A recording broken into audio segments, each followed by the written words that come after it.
Good evening. I'm Mark Hauser, the Student Programs Manager here at the Cato Institute, and I'm delighted to welcome you to the annual Libertarianism versus Conservatism debate. Tonight, these four interns from the Cato Institute and the Heritage Foundation will attempt to answer the question, is libertarianism or conservatism the superior political philosophy? I'm excited to see that, once again, the Cato Institute is overflowing with people who care about a question of political philosophy.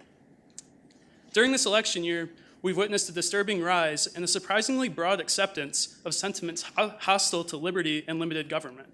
Nationalism, nativism, populism, socialism, you name it. The electorate has made an awful lot of demands about what government ought to do. And each presidential candidate has told us what government will do under his or her strong and wise leadership.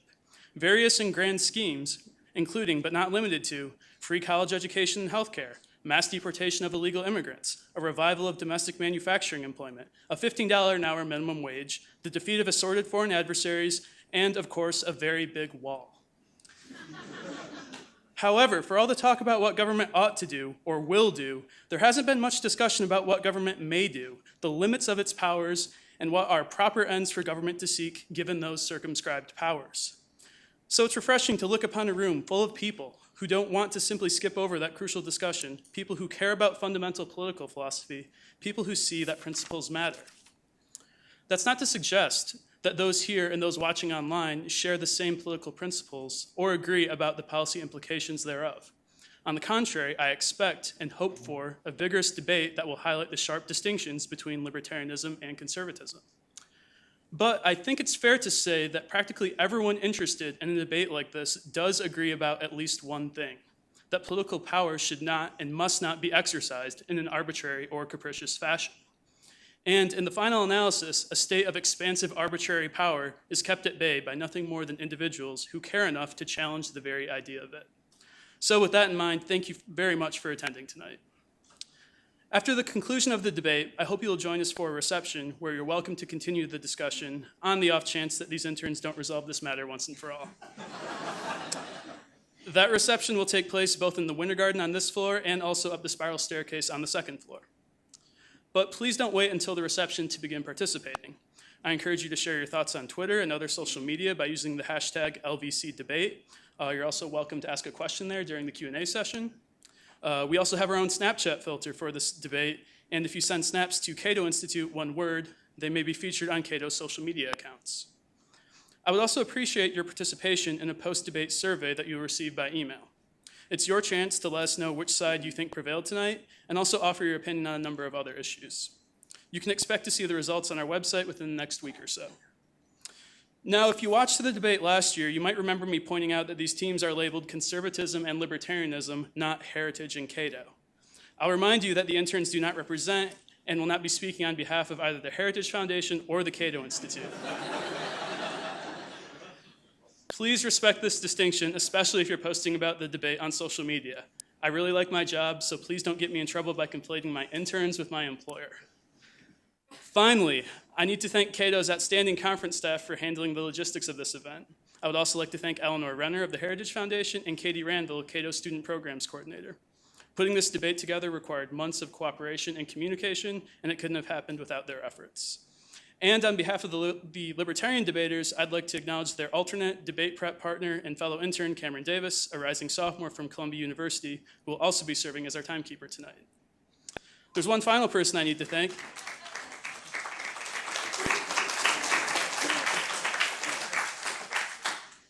There's one final person I need to thank, and that's our moderator, Ben Domenech. He's the publisher of The Federalist, host of the Federalist Radio Hour, and writes The Transom, a daily subscription newsletter for political insiders. Domenech also serves as a fellow at the Manhattan Institute. He was previously a senior fellow at the Heartland Institute, editor-in-chief of The City, and a speechwriter for Health and Human Services Secretary Tommy Thompson and U.S. Senator John Cornyn of Texas. He co-founded Red State and co-hosted Coffee and Markets, an award-winning economic podcast. He appears regularly on Fox News, MSNBC, CNN, HBO, and CBS's Face the Nation. Please welcome Ben Domenech.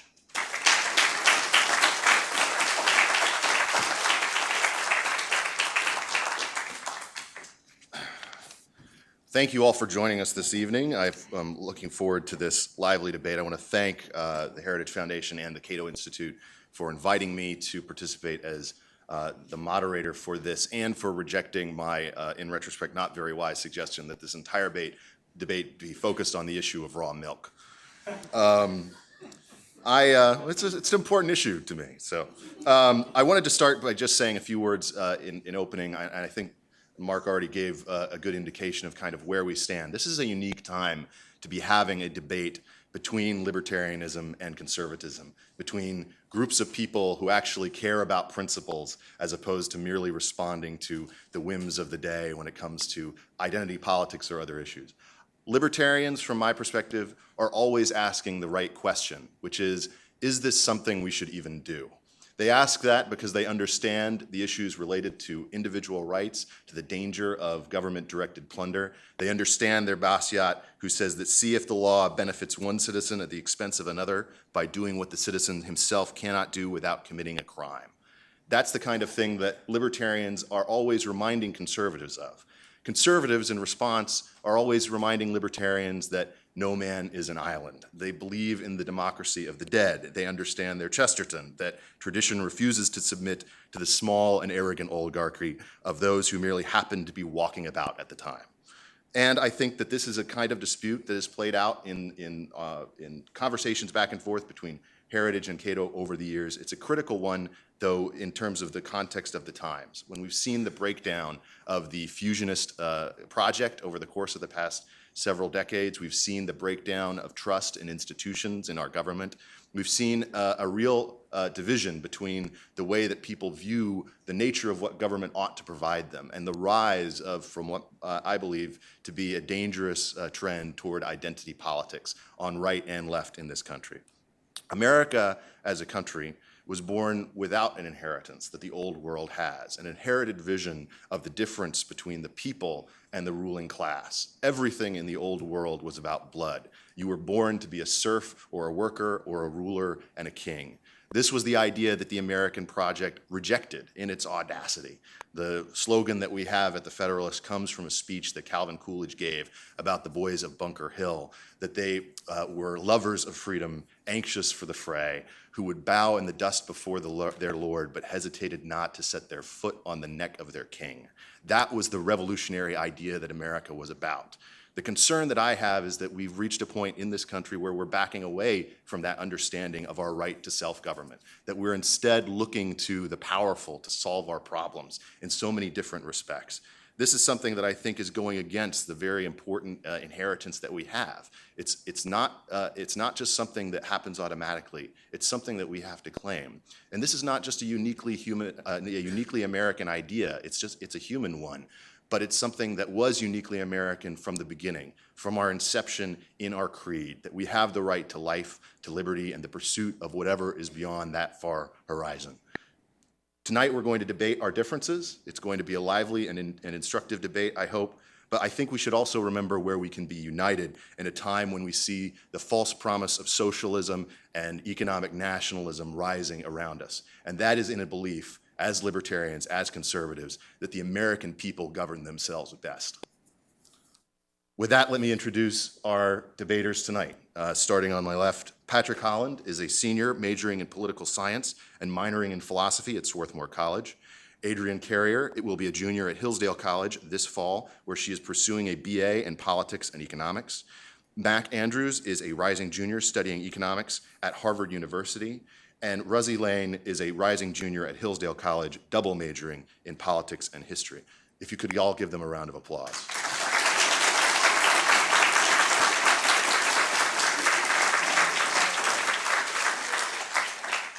So there was a coin flip before we began, or at least a virtual coin flip, because no one these days can actually find a coin, apparently. And so the outcome of which is that the conservatives will go first. I'm going to be paying attention to my timekeeper up here, Cameron, who was going to guide me through things. I apologize in advance if I ever screw anything up over the course of this. But let us begin on the resolution. Is libertarianism or conservatism the superior political philosophy? Go ahead.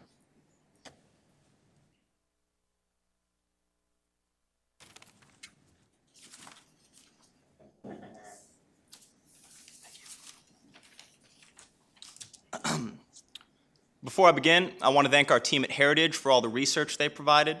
And I also want to thank our friends at the Cato Institute for hosting this debate. I also want to personally thank Mark Hauser and Eleanor Renner for all their work in making this event possible. I want to start off with a quote. "If men were angels, no government would be necessary." Those are the words of James Madison.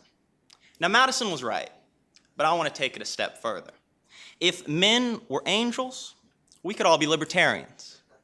Now, unfortunately for the other side in this debate, men aren't angels. And because of that, we argue that we must be conservatives. I want to ask a basic question. Why do we have a government at all? Why do we all get together, try to elect people, and pay taxes? The reason we do all that is because without a government, our rights are not secure. In the jungle, I might have a right to life, but if you try to kill me, there's no way to prosecute you for it. So we form a government to secure our rights to life, liberty, and property. And I want to be very clear, as conservatives, we think the right to liberty is extremely important. We think liberty is so important that we recognize we must conserve it. Because the question that conservatism seeks to answer is how do we not only secure liberty for ourselves, but conserve it to our posterity? Because we all have a duty to conserve liberty for our children, to give them a world as free, if not freer, than the one we were given. We were all extremely blessed to be born into a society that already secured our rights, our liberty. And the reason we were born into that society is because our forefathers secured those rights for us in the Constitution. But there's a saying in the field of economics, there's no such thing as a free lunch. And that applies here too. That great gift our forefathers gave to us, that constitutional system and culture that allow liberty to thrive, they gave it to us with a condition that we preserve it.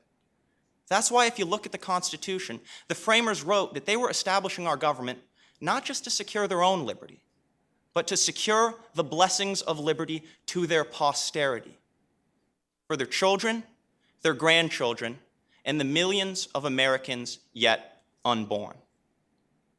We all have a duty to those millions of Americans that will come after us, a duty to conserve liberty. But the fact of the matter is that liberty isn't going to conserve itself.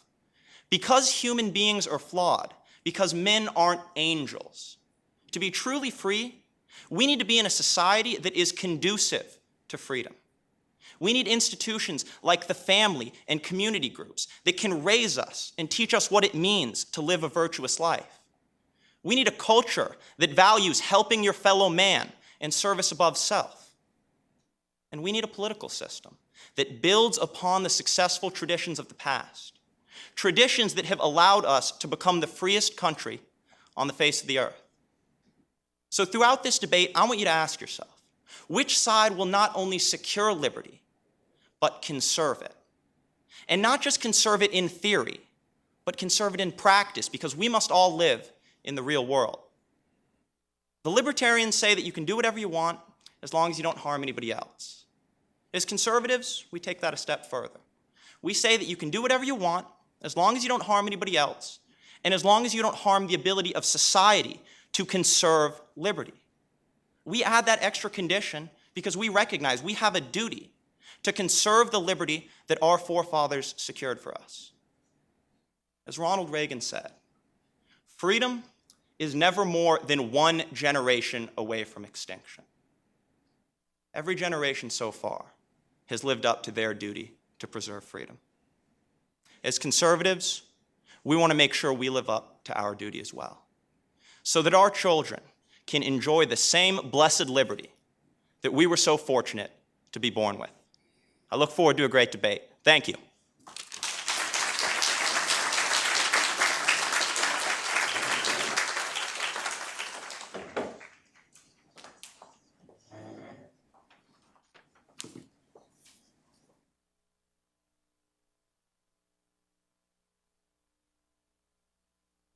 Tonight, you will hear a debate between conservatism and libertarianism.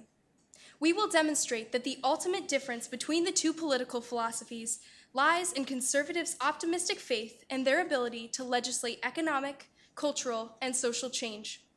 We as libertarians, in contrast, will consistently defend liberty and will, by way, offer a more prudent and realistic approach.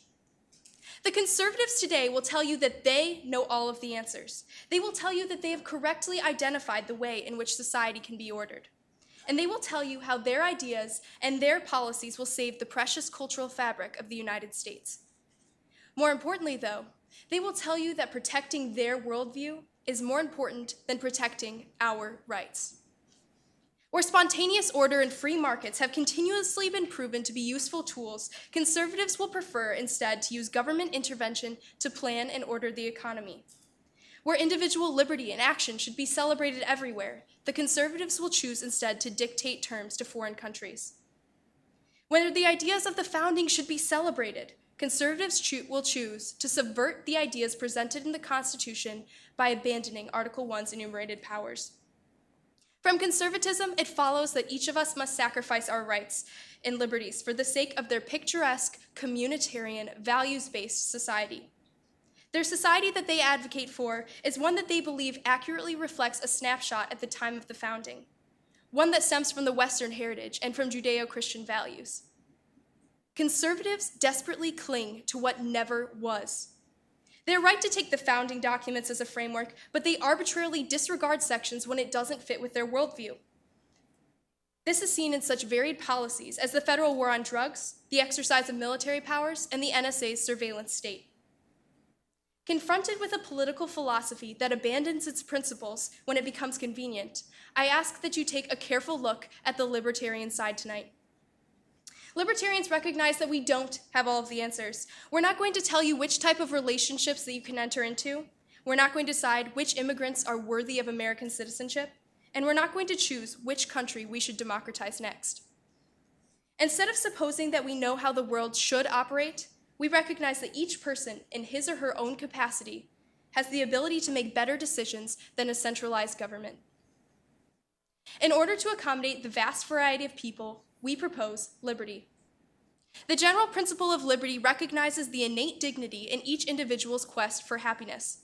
As David Bose stated in The Libertarian Mind, libertarianism is the view that each person has the right to live in his life in any way he chooses, so long as he respects the equal rights of others.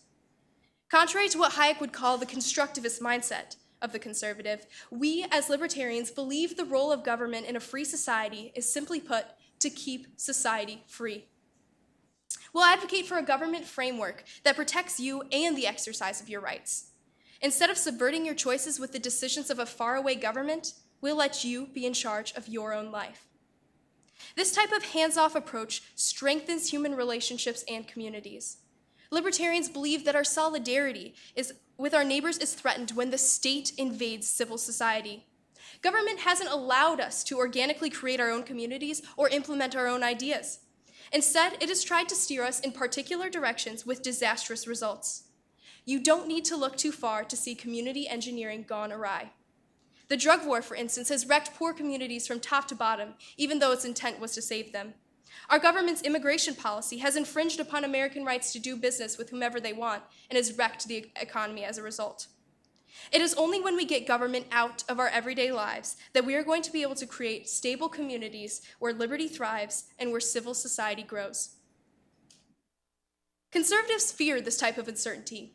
They would prefer direction. They would prefer control. When it comes to the vast, ever-changing world, their political philosophy is inherently resistant to social change and evolution.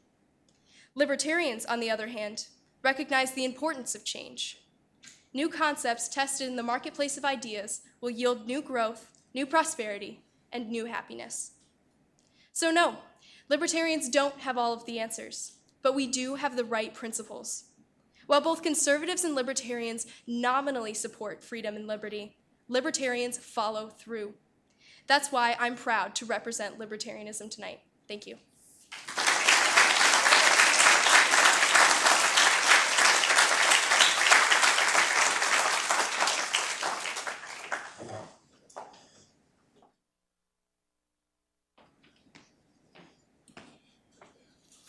So we'll have 3-minute responses from each side now.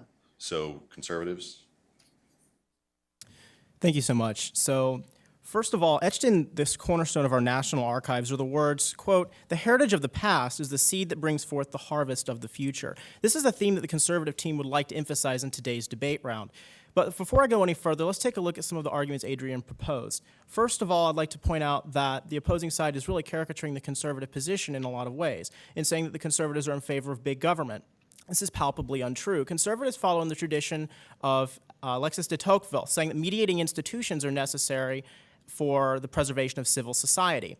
The libertarians argue that they better justify civil society and better preserve civil society, yet if this were true, then civil society would function perfectly fine without government. There'd be no reason to have the state at all. So we could reductio ad absurdum, their logic actually disproves the state. So if we move down and take a look at what they're actually saying, they put values on two things, prudence and realism. I'd like to point you to one example. Let's take the marriage example. So the traditional libertarian position on marriage is privatization of marriage. However, if you take a look at the Supreme Court when it held in Windsor, what is also held in Reynolds versus United States, marriage has been recognized by the court consistently as a federal, as a governmental institution. Even in Obergefell it says this. So if it's the most realistic approach to privatize marriage, that legally cannot actually happen tomorrow. So the realistic approach is not privatization of the institution, it's instead fighting for the best way to recognize it. So let's move down and talk a little bit about how she says we are not honoring the Constitution. So there's three examples here. First of all, Article 1, Section 8, Clause 4, regulating commerce among the several states is a federal obligation. Moreover, you take a look at immigration. You see Article 1, Section 8, Clause 15 of the U.S. Constitution, have it right here, specifically says that that the federal government has the authority and duty to repel against invasions. And if you take a look at the examination papers that Alexander Hamilton wrote when interpreting this particular clause, that means ensuring that people come to this country with a love of country, love of patriotism. So what we see is that it's not the conservatives that are jettisoning parts of the Constitution from our political mantra, but in fact it's the libertarian. For the libertarian decides that we will focus on the economic side of things and masquerade an economic philosophy as a political one. So we can also take a look at copyright law inside the Constitution. Many libertarians oppose patents and copyrights because it inhibits a perfectly free market, and that's consistent. It does inhibit a perfectly free market. So the conservatives are the ones that follow the tradition of the Constitution, and it's just palpably untrue to believe that libertarianism is a viable alternative. So ultimately, libertarianism only achieves what Plato calls in Book 8 of the Republic, the greatest and most savage slavery out of the most extreme freedom, because it propagates license rather than the true moral liberty as advocated by America's founding fathers. Thank you all for your time.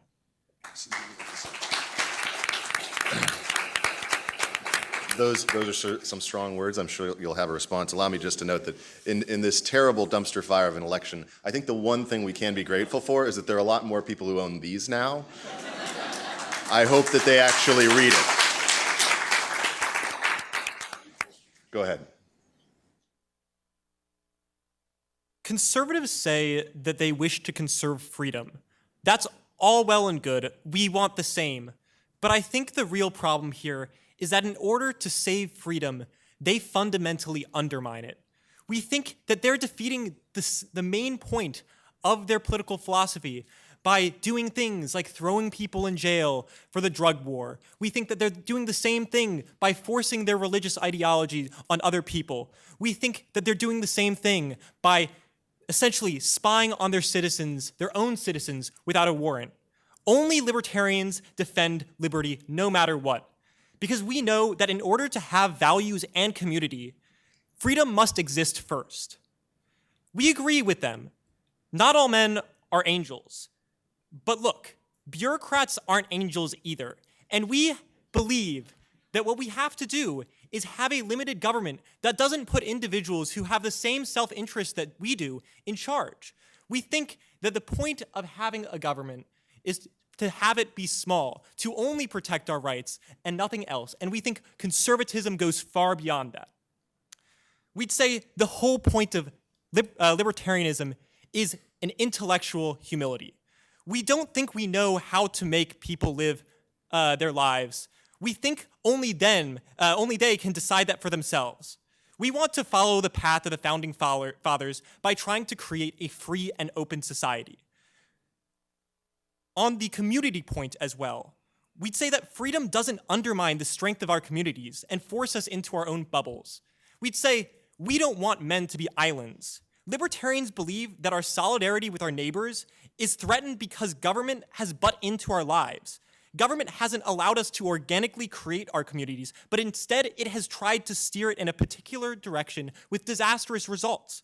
You don't need to look very far to find examples of basically community engineering gone awry. The drug war, for instance, has wrecked poor communities from top to bottom, even though its conservative intent was to save them.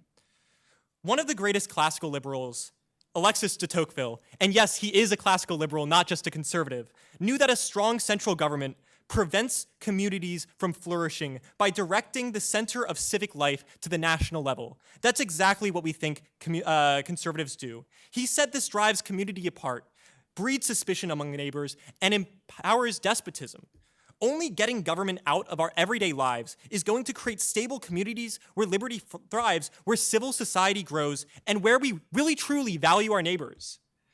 We'd say that we're actually the individuals who are safeguarding liberty, not the conservatives who make that their entire mantra.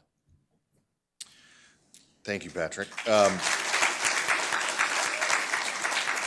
We're going to move now to a topical portion of the debate. We'll have alternating sides, so you'll go, and then you'll go, and then back and forth. I've been given the permission to pick from a list of different questions. I think given the fact that Patrick ended the way he did, we should talk about securing our liberty and what that requires. And so I'm going to give you this question to deal with first. America's global military dominance makes the U.S. safer, freer, and more prosperous. Conservatives. Thank you. I want to make something very clear. We don't have any liberty if the country can't preserve itself. You can't negotiate on the international stage if you have nothing to back it up. Force helps diplomacy. If you have a stronger military, that means that your enemies aren't going to want to go to war with us. They're going to want to resolve conflicts diplomatically. But I want to make something very clear. Patrick just used some strong words against us. He said that we're in favor of a centralized government. He said that we're in favor of the drug war. These are things that we never stood up and proclaimed. We're not here to defend nation building. We're not here to defend past administrations' neoconservatism. What we're here to talk about is a responsible conservative foreign policy that protects the freedoms of American citizens at home and abroad. Something that we should all be aware of is we have enemies in this world. I think it was 2 days ago, a DC Metro cop was arrested for trying to pledge his allegiance to ISIS. There are people in this world that are trying to harm us, and we want to be able to preempt those threats and stop them. The fact of the matter is we can't be isolationists. We can't stick our heads in the sand and hope that the rest of the world doesn't come to us, because they already have come to us. We've seen what's happened in San Bernardino and Orlando. So we need to be involved in geopolitical affairs to preempt threats. But that doesn't just mean invading countries and trying to nation build. We're not supporting that. There's two ways you get involved in geopolitical affairs: diplomacy and force. But like I said earlier, diplomacy is strengthened when you have a strong military to back it up. Think of international relations like a poker game. In poker, it's really important to be able to bluff, to have a lot of skill, to know when to fold, and to know when to stay in. But the most important thing in a game of poker is having a good hand. It doesn't matter how skilled you are and how much you try to maneuver if you don't have a good hand. In the same way, in international affairs, when you're trying to secure the security of your country, it's important to have a strong military. It doesn't matter how smart your diplomats are, how much you try to negotiate, how many reset buttons you press, or how many red lines you draw, if you don't have anything to back up your negotiations. So it's really important to have a dominant military so that we have to use it less. That doesn't mean we need to have bases all over the world, and that doesn't mean that we're going to try to nation build. Don't let them try to characterize us as nation builders. But it just means we need to have an active role in geopolitical affairs. If we're isolationists, if we withdraw, our enemies are going to come to us and harm American citizens on our soil, as we've seen, and that is a result that none of us would want to see. That is why we must be conservatives with regard to foreign relations, conservatives with regard to the military, and maintain a strong military to protect and defend us. Thank you.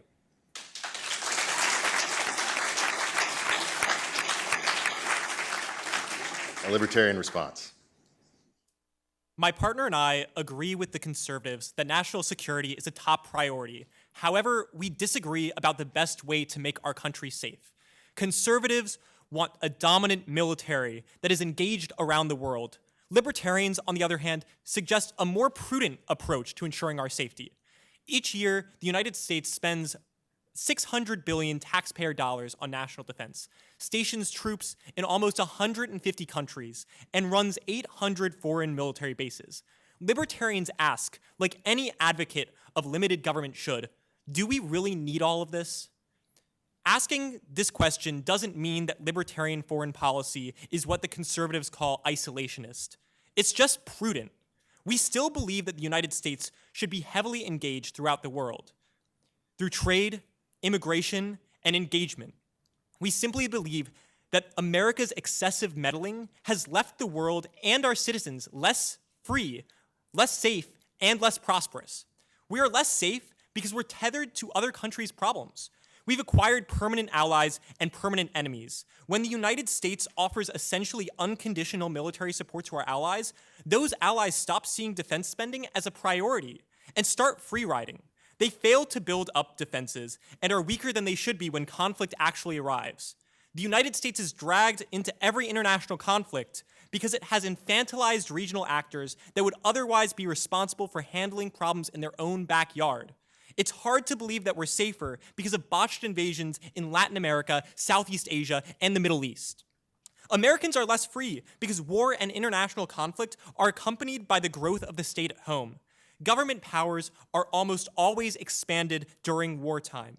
Wars have led to the federal regulation of marriage, public housing, and price controls.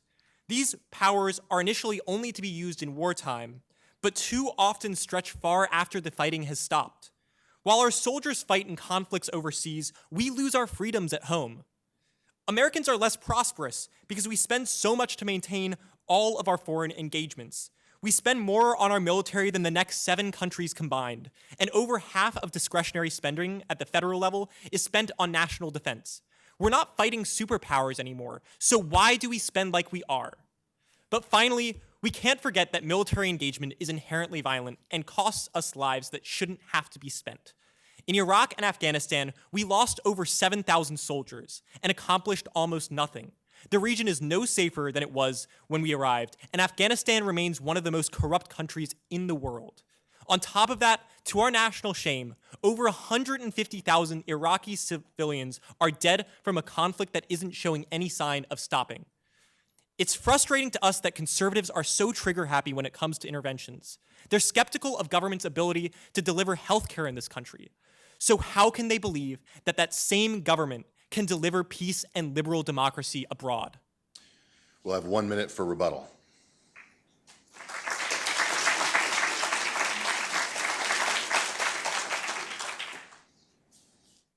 Ronald Reagan stated in his Point to Hawk speech, June 6, 1984, quote, "We in America have learned a bitter lesson from 2 world wars. It is better to be here in Europe, ready to protect the peace, than to take blind shelter across the sea, rushing to respond only after freedom is lost. We've learned that isolationism never was and never will be an acceptable response to tyrannical governments with expansionist intent," end quote. Now, what this has is 2 implications. Mac, these points were brought up earlier, but this idea of negotiation and then this idea of security, neither of which was responded to by the libertarians. So with that in mind, let's move on and take a look at their arguments. First of all, they said meddling is bad. We agree that meddling is bad. We're not advocating meddling. Nowhere did we say we want to tinker and provide democracy, as they say. We say that we want to defend our allies, and we want to ensure that the world is a safer place for the United States. So, I mean, this idea of helping our allies, making them invalids, is what the libertarians are saying, is simply false. In fact, this goes all the way back to the initial debate that was had between Jefferson and Hamilton over the French alliance, and they both agreed that, pursuant to the law of nations, you must, in fact, help them. So in the end, if we're not the dominant power, someone else will take our place. If the other side doesn't want us preemptively striking other countries or helping their interests, who are they hoping they'll take their place? China or Russia?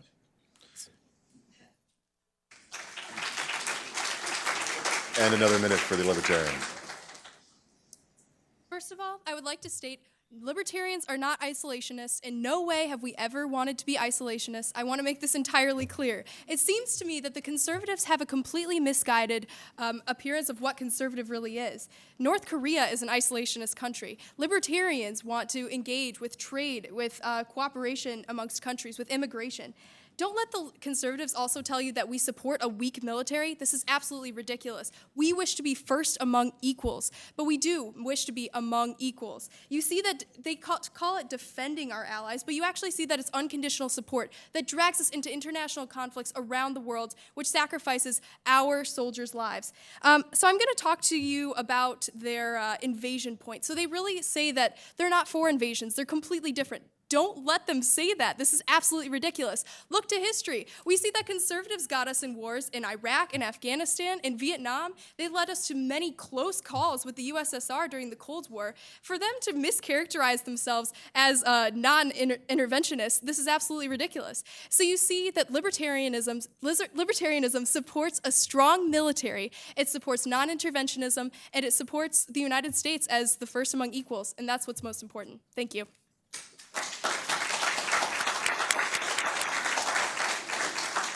So I'll start with you for the next question, and let's shift gears quite a bit. Give an answer to this. The widely held religious beliefs of the public should inform government policy.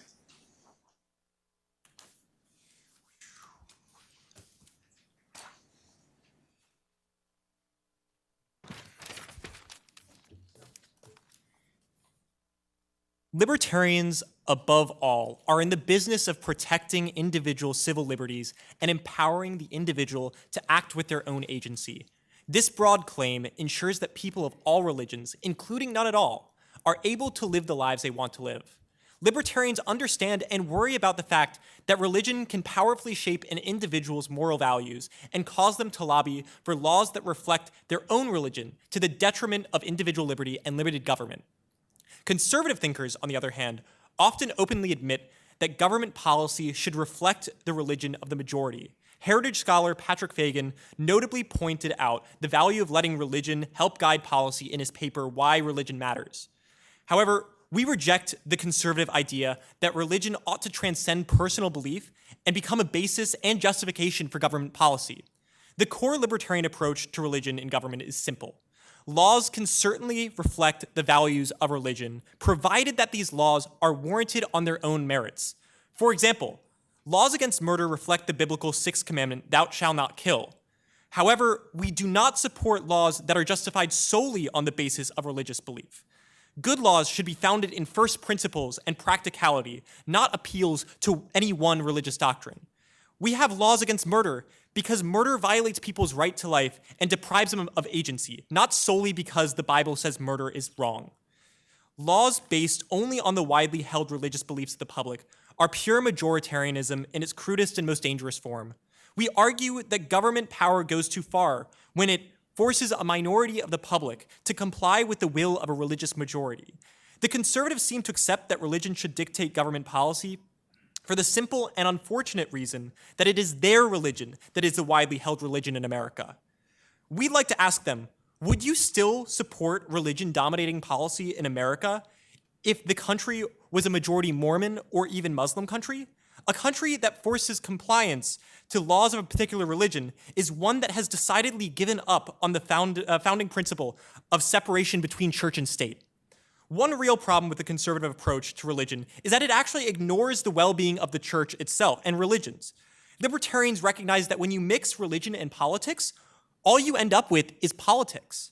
For centuries of human existence, when religion became entangled with politics, both religious and non-religious people suffered. For instance, Confucianism was watered down by its involvement in Chinese bureaucracy, and the Catholic Church's role in politics in Italy corrupted it from within.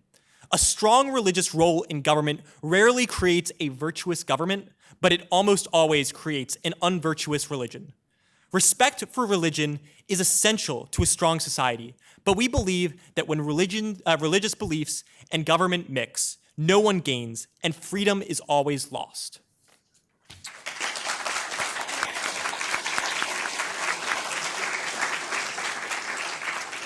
3 minutes. Conservatives would contend that public policy ought to be informed by all religious beliefs, all beliefs, religious or otherwise. And so let's take a look at a few of their arguments and then present the conservative case. So because I want to dispel a bit of this caricature that's going on in this debate round. So first of all, they argue that religion and lobbying is a bad thing. I'd like to point out a real contradiction here, because why would we ever draw the line under their philosophy at just religious lobbying? I mean, a lot of lobbying can do a lot of bad things for limited government. I think we'd all agree with that. So would the libertarians then be the ones in favor of censoring speech? I mean, see, these are the policies that logically proceed from the philosophy that they've just put forward. I don't know about them, but the conservatives are in favor of free speech. We don't want to limit lobbying, least of all religious or otherwise. It doesn't make any sense. So let's move on and look at a second contradiction where they said that good laws shouldn't solely be based on religion. So let's say we have a small community, and the small community wants to define its laws a certain way in their religious community. Under the libertarian philosophy then, following from their logic, it would mean that that community could not base its laws on religion based on their local government. What that essentially means, it's a violation of freedom of association. If the people want to associate, they're free to associate. We're in favor of freedom of association, as the founders were. The libertarians, in this case, simply are not. Let's move down and take a look at this idea of religious domination. We're not saying to hold Catholic Mass in the Senate, y'all. That's not what we're doing. What we're saying is that if you hold religious beliefs and you have a congressman that represents your district, you have every right to take those religious beliefs and concerns to him, and he has every right and a duty thereby to represent you in that body. So that's really the conservative position on this, is that all beliefs, religious or otherwise, ought to be held in the government square. So let's take a look at an example of this. Back in Oahu, Hawaii, this organization called Faith Action and Community Equity works diligently to improve public service access for indigent migrants. And a nonprofit interfaith group that includes 38 churches, 2 Jewish synagogues, a Buddhist temple, y'all, and 10 non-religiously affiliated nonprofits. FACE helped end discrimination against non-English speakers who were unable to sit for the driver's license exams. The exam is now offered in 12 different languages in addition to English. You see, conservatives want our government to embrace the responsible problem-solving capability of organizations like FACE. Had the libertarian philosophy been imposed, FACE would not have been able to talk with the Hawaii government and allow for these migrants to sit for the driver's license test. So what you essentially see is that, contrary to what the libertarians would have us believe, conservatives are the ones that promulgate and maintain liberty. And this is no new idea. Even Alexis de Tocqueville maintains in Democracy in America very clearly that certain mediary institutions, such as family and religion, keep society from going into hyper-individualism and then going into despotism. And so what you see here ultimately is that religion and society for the conservative, following in the tradition of de Tocqueville, following in the tradition of George Washington, following in the tradition of the American founding fathers, including John Adams, what you see is that we don't only preserve liberty, but we also preserve the ability to conserve that liberty through the institutions that are necessary for its promulgation. Thank you.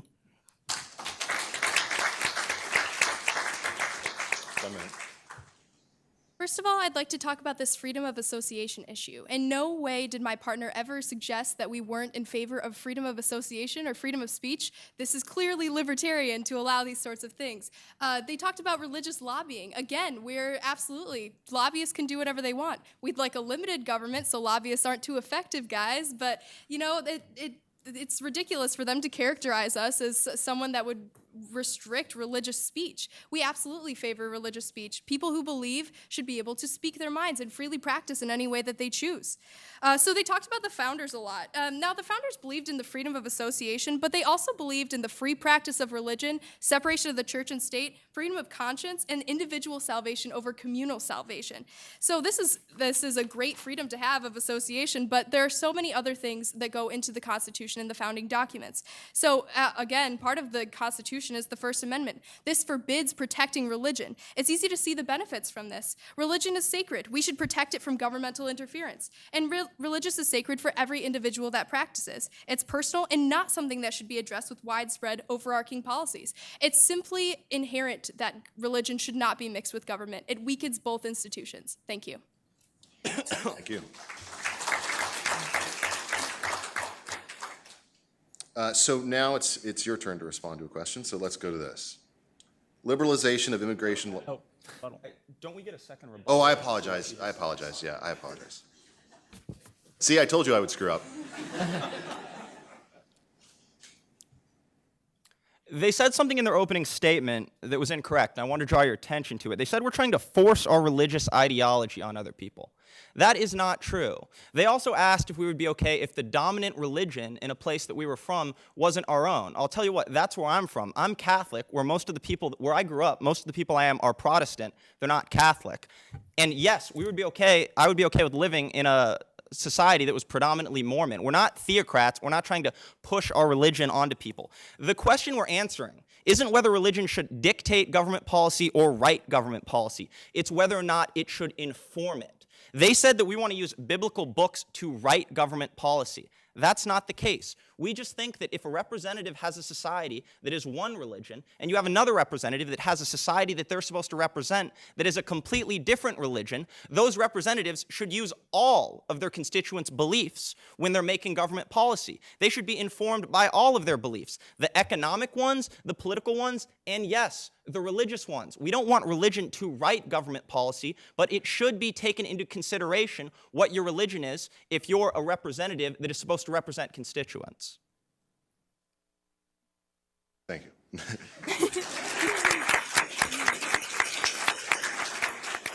Now I have a new question for you. Liberalization of immigration laws is a better way to solve the problem of illegal immigration than more border security and stricter enforcement of immigration laws. 3 minutes.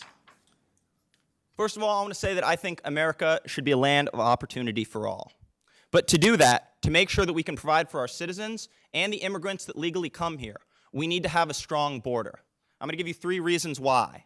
The first is for border security. Like we talked about when we were talking about having a strong military, we have enemies that want to harm us. And if we don't have a secure border, if we have a border that has ways to get through it, there's nothing stopping some member of a group like ISIS from buying a plane ticket to Mexico and trying to cross the border with some type of machine gun or some type of explosive.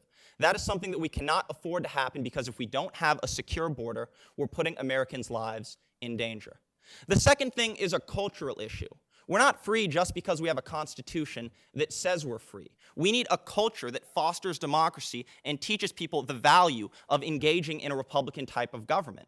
That's why we have a citizenship test, so that people that can come here can learn what American values are. If we have a border that isn't secure, we're not moderating who can come here, and people could come here that don't share our values, and they could vote to undermine the system of ordered liberty that I think we all hold so dear. And the third thing is an economic argument. I want to make something clear, though. We're not saying that immigrants are bad people or that we're trying to argue in favor of any type of mass deportation. We're not arguing in favor of either of those things. But what we are saying is that even though both of us don't like it, we live in a welfare state. The left has done that. You can thank the people at CAP for that. But the fact of the matter is that if you live in a welfare state, you can't have open borders because people are going to come here and take money from the welfare system, and they might take more money than they put in. If we didn't have a welfare state, there's an argument to have completely free trade. But if you have a welfare state, you need to restrict people that come in. If you look at some of the statistics, something like over 50% of all immigrants that come here are taking, on average, $6,000 a year in welfare from the federal government. If we're going to have people come here and take money from our state, we should regulate who comes here so that we know that those people can contribute to society. If someone's qualified to come here, if they want to be an American, and if they can make our society better, they ought to come here. But the way to get those people here isn't to throw open the borders, isn't to not secure the border and just hope that those people would come here. In her opening statement, Adrienne said that conservatives are overly optimistic. I would ask them how they're not being that optimistic in the same manner by hoping they cannot secure the border and then just hope that the right types of people come here. Hope that the types of people that come here will just so happen to be the types of people that can conserve the liberty that we all hold so dear. Thank you.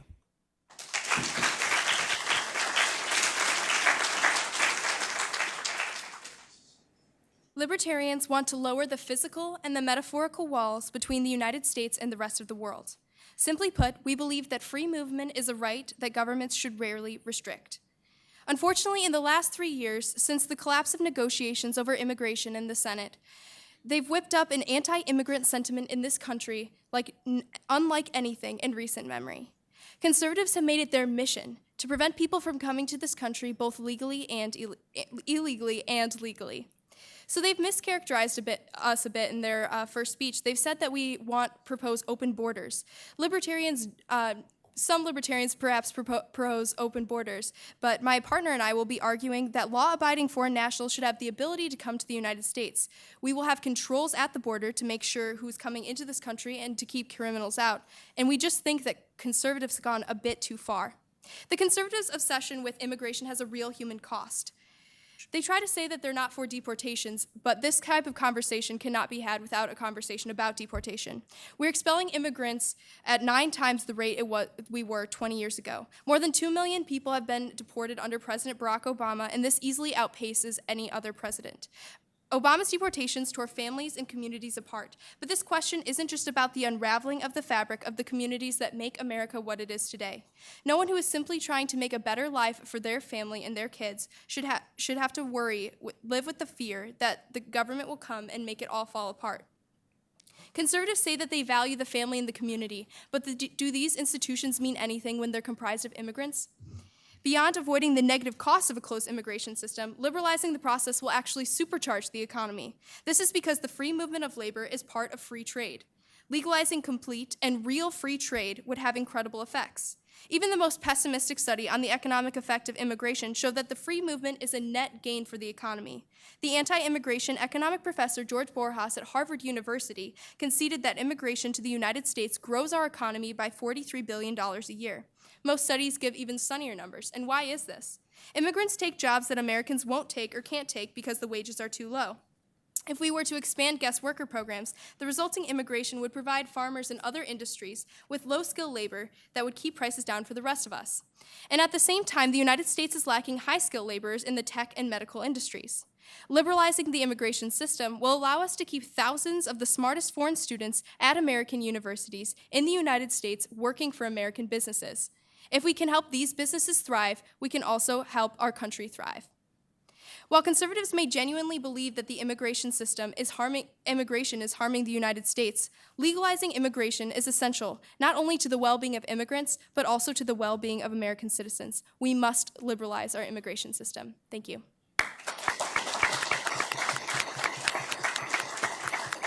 So 1 minute for response, but I would particularly like to hear your explanation more on the issue of government determining the workers that we have here, why you believe that that's something that government ought to be doing from a conservative perspective. So we've had a bit of a discussion about the Founding Fathers. I want to lead with a quote from Alexander Hamilton. Quote, "To admit foreigners indiscriminately to the rights of citizens the moment they put foot in our country would be nothing less to admit the Grecian horse into our citadel of our liberty," end quote. The Founding Fathers were not open borders guys, folks.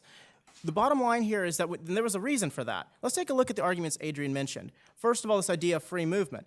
There's 2 parts to this. If you take a look at the Massachusetts Constitution of 1780, the very first founding document in America, what you see is that people are free to move to places that will accept them. So unless the libertarians would like to go in and start making it so that if I want to move to a certain community that doesn't want me, that community has to accept me, there's tremendous, tremendous ramifications for religious liberty. That means that somebody can walk in and disrupt a church service or anything. So this idea is fundamentally flawed. So let's move on and take a look at where she said we try to stop immigrants. This is entirely false too. Conservatives want legal immigration. They don't want illegal immigration. We have a system of laws and a rule of law that ought to be observed, as Hamilton mentioned as well. So ultimately, the bottom line here is this: why won't they take jobs because of the welfare state? The welfare state's still there with the libertarians as well. That was not addressed. The idea of the workers, Heritage is in favor of a guest worker program. A lot of other conservative organizations are in favor of a guest worker program. There's no issue with that at all. Conservatives are fine with people coming here to work. Thanks.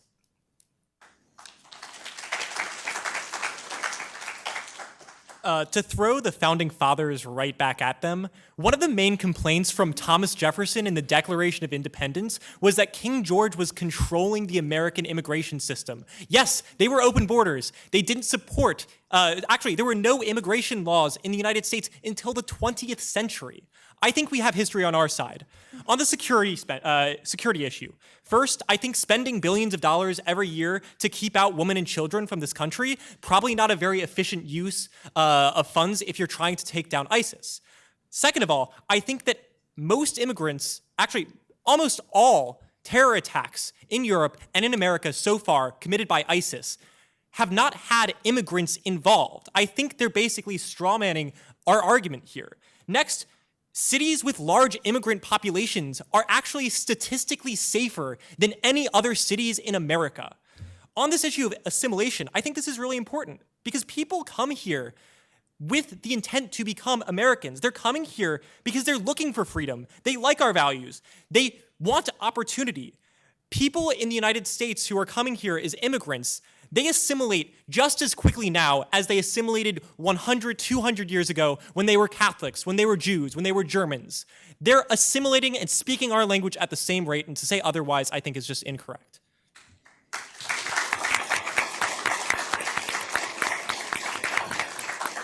So I'm going to go to you for the fourth question. But before I do, I just want to say if you haven't already done so, you can tweet out your questions using the hashtag. We're going to take some questions after we have a bit more of the program. But if you have things to follow up on what's being said up here, you can go ahead and tweet them out, and we'll pick perhaps a couple of them to read. So I have a question here for you that is specific, but I want to broaden it slightly, in part because I've had a number of Cato people requesting that on Twitter in the course of our conversation here. The point is this, as written: marriage laws should not distinguish between homosexual and heterosexual couples. I would like to expand that a little bit, or ask you to expand on that a little bit in your response to the point of how we ought to accommodate faithful objections to those marriage laws, which has been an item of much discussion over the course of the past several months. 3 minutes. When it comes to the same-sex marriage question, it's important to recognize that there's a distinction between morality and questions of public policy. In order to advocate for same-sex marriage, you don't have to morally approve of it. The bright line for libertarians is the harm principle. Libertarians believe that the government should not discriminate amongst marriages, first and foremost for the reason that there is no harm in allowing adults to engage and associate in consensual ways. We follow the framework that people should be allowed to pursue their own happiness so long as their actions do not interfere with others' exercise of rights. Still, though, the conservatives might attempt to assert that there are harms that come from same-sex marriage. One of the arguments that we've heard most often is that we must think of the children. Conservatives often say that gay couples are somehow worse parents than straight couples. There's no credible data to back this up whatsoever. Children with same-sex parents do just as well in schools as their counterparts and don't suffer from the adjustment difficulties or the disruptive behaviors that conservative studies often claim that they do. Furthermore, over 100,000 American children are up for adoption, and gay couples adopt at rates 4 or 5 times higher than straight couples. In all honesty, gay couples are saving children from living in the custody of the state. Conservatives also argue that same-sex marriage weakens the institution of marriage. For example, notable conservative author James Dobson of the Family Research Council famously warned that the legalization of homosexual marriage will quickly destroy the traditional family. In every measure of marriage success, this has been shown to be false. States that legalized gay marriage saw higher marriage rates across the board in years following. Moreover, in every single state that had legalized gay marriage by 2012, divorce rates fell even as the national divorce rate rose. The third key argument that conservatives pose is the religious liberty argument. They fear that with the passage of gay marriage, religious groups and individuals will not be able to freely practice and observe their beliefs. Libertarians stand with conservatives on this. In the current political sphere, it's important to worry about religious liberty. No Christian baker should be forced to bake a wedding cake that he does not want to, or that he feels when he feels that it interferes with his freedom of conscience. What conservatives fail to understand is that these are separate issues. We need politicians and a political system that respects our religious liberties, sure, but banning gay marriage is not the way to accomplish this. That's why, independent from any other rationales, libertarians in general believe that government should have no role in marriage, but if the government is to insist on intervening, it shouldn't have the ability to discriminate. If you're going to embrace liberty for your pocketbook, like conservatives and libertarians do, we ask that you take the next logical step and embrace liberty for the institution of marriage as well. Legislating personal choices is not the business of the government.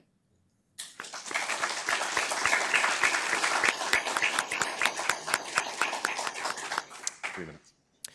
So at the outset, I think it's important to note that the conservatives are not trying to put a ban on gay relationships or anything along those lines. I mean, we take a look at the case in Lawrence versus Texas, where sodomy laws were struck down. Conservatives have no issue with that. It's a freedom of association issue for conservatives, and we wholly accept that. So this idea that the conservatives are somehow prohibiting gay people from getting together is entirely flawed. So let's move on and take a look at the social science behind this idea in terms of no differences. What's important to note is most of this data, I've done a bit of research on this, most of this data goes back to the 2013 APA study, American Psychological Association, and that study did a specific thing. It took gay people in San Francisco and compared their children and their success to people, married couples, traditional married couples all the way across the country. So I would challenge the libertarians to provide us with a study that doesn't say APA in the bottom, but in case they don't want to, we have a few here too. So Dr. Regnerus from the University of Texas, Dallas came up with a study in 2013 which essentially said, and I quote from memory, "Mommies cannot make good daddies and daddies cannot make good mommies." And the bottom line here is that mothers and fathers inherently parent differently.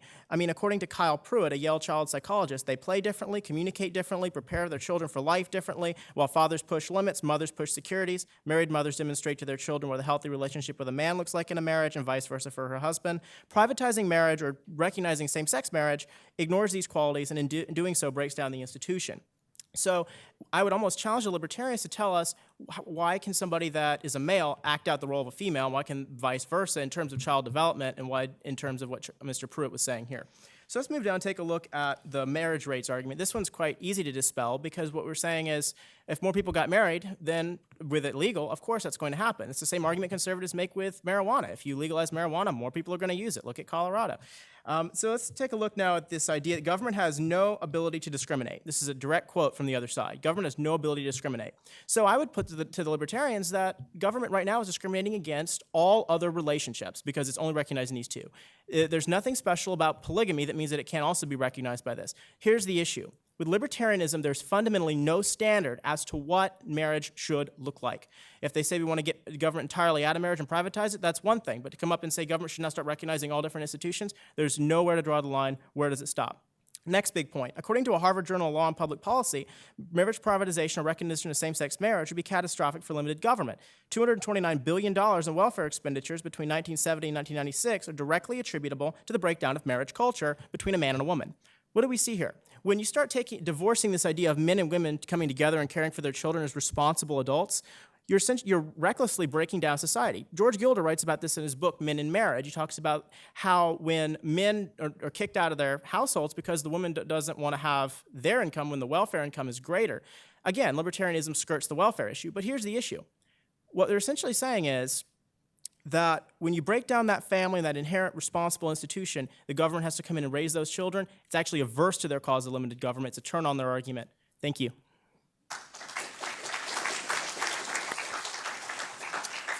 1 minute. Okay.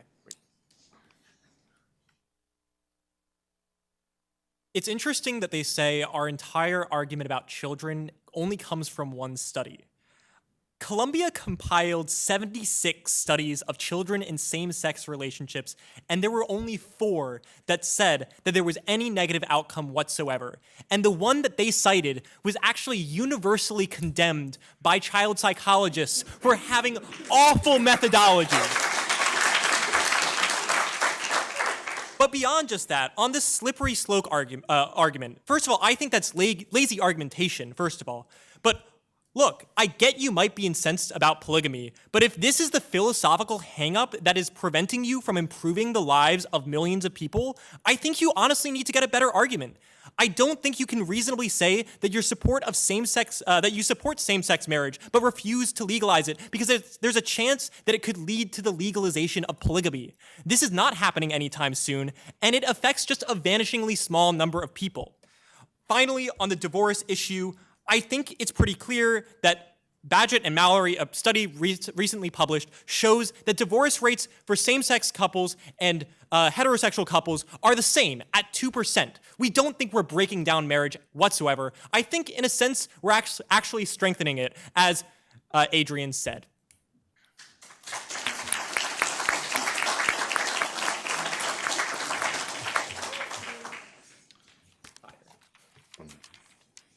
We can sit up here and trade studies all day. There's a liberal organization called Child Trends that says it's not the presence of two parents, but the presence of two biological parents that seems to support children's development. There was another study that showed that children in homosexual couples tended to have lower high school graduation rates. The APA study wasn't one study, it was a series of studies that they have cited repeatedly. They've said quotes like, people should be allowed to pursue their own happiness, and legislating personal choices is not the business of the government. Look, we agree. If two gay people want to get together, they want to love each other, they want to stay together for the rest of their life and have that union, we're not going to stop them. The government is not preventing anybody from doing anything. All it is incentivizing one specific type of union. It is encouraging one union, not preventing other unions. So you might ask, why is the government encouraging this union? Look, we're not trying to legislate our religious beliefs. There's a practical argument for this.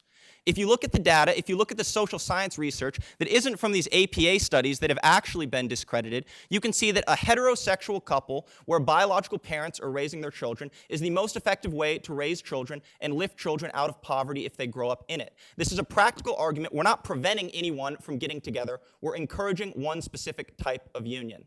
Thank you.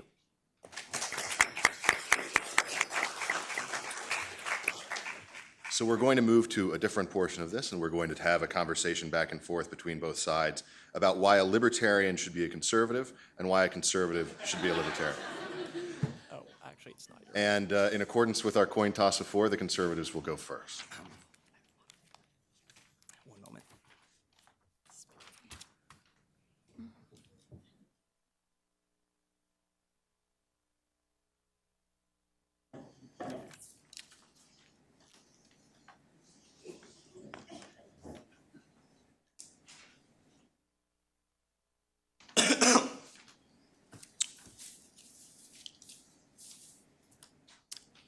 Everyone in this room should be a conservative because we're the better libertarians. We don't just want to have liberty, we want to conserve it. Now, I want you to imagine that you're walking home late at night, and on your way back to your house, you have to cross a bridge. While you're walking, you see a young girl standing on the edge of that bridge, and she tells you that she wants to kill herself. And you talk with her, you plead with her, you tell her there's so much to live for, don't do it. But she tells you she's already made her choice. What would you do? I want everyone in this room, including the members of the other team, to ask themselves if they'd let that girl jump. Or would they infringe upon her liberty to save her life?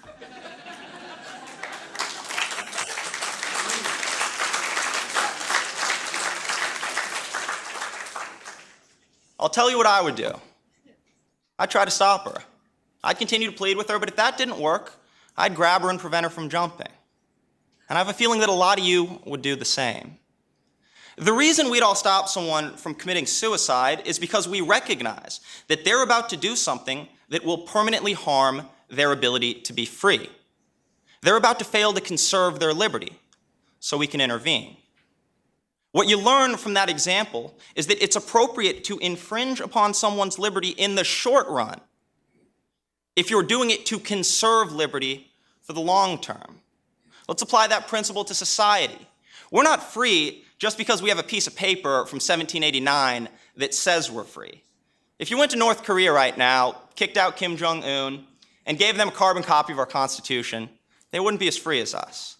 The reason we're free is because we have a set of mediating institutions that are conducive to freedom and that reinforce liberty.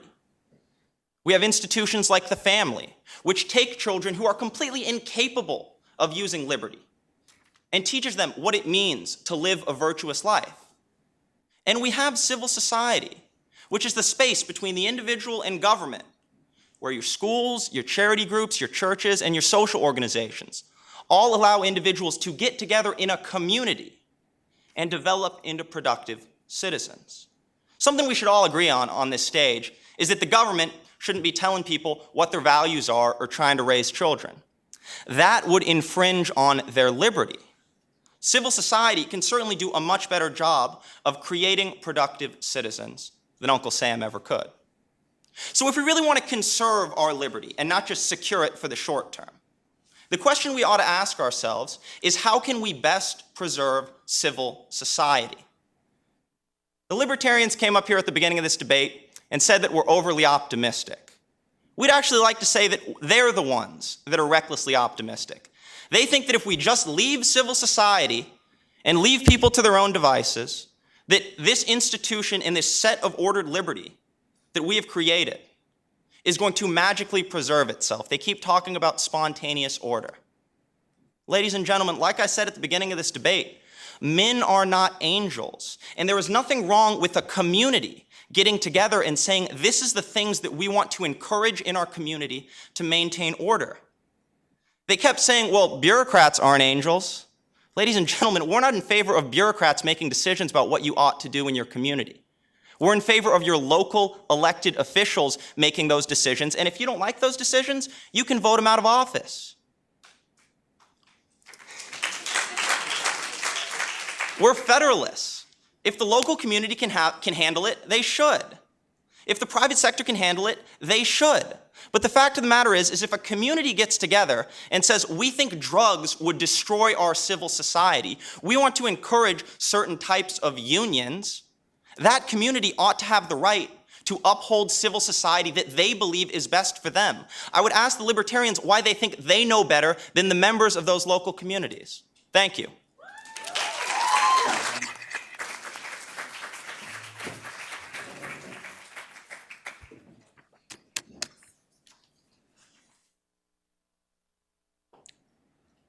Libertarianism is the view that each person has the right to live their life in any way they choose, so long as they respect the equal rights of others. That's our ideology in a single sentence. Conservatism, on the other hand, is a hodgepodge of different and incompatible ideas that at best pretends to be a consistent political ideology. American conservatism is such a jumble of communitarian and libertarian principles, both in theory and practice, that one of the greatest voices of the conservative movement, William F. Buckley, didn't even think it was definable.